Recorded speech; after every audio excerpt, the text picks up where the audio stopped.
இன்னைக்கு Thursday பாபாவோட பிளெஸிங்ஸோட நமக்கு என்ன மெசேஜ் கொடுக்குறாருன்னு பார்க்கலாம். இந்த மெசேஜ் பார்க்கறவங்க கமெண்ட் செக்ஷன்ல பாபாவை நினைச்சு ஓம் சாய்ராம்னு டைப் பண்ணுங்க.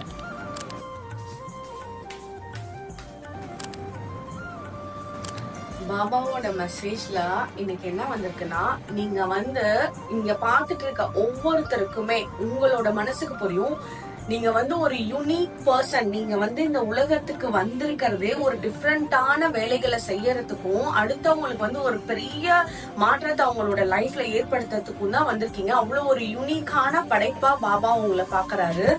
அதே மாதிரி ஒரு விஷயத்த நல்லபடியா நமக்கு நடக்கணும்னா அதுல பெரிய பெரிய பிரச்சனைகள் எல்லாம் தாண்டிதான் வரணும். அதெல்லாம் தாண்டி நீங்க வந்துட்டீங்க. அதோட முக்கால் வாசி கடலை நீங்க தாண்டிட்டீங்க.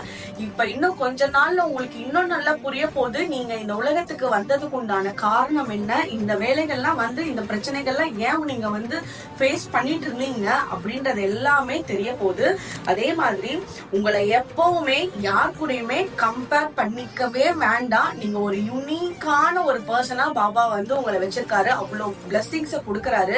நீங்க பாபாவை நினைச்சு பாருங்க, உங்களை சுத்தி உடனே ஏதாவது ஒரு ரூபத்துல உங்களுக்கு காட்டி கொடுப்பாரு. அந்த யூனிக்கான பீப்புளுக்கு தான் அந்த பிளெஸிங்ஸ் கண்டிப்பா கிடைக்கும். சோ நீங்க யூனிக்கா இருக்கீங்க. பாபாவை நினைச்சு என்ன வேண்டுதல்னாலும் மனசார வேண்டுங்க, கண்டிப்பா கிடைக்கும். ஓம் சாய்ராம்.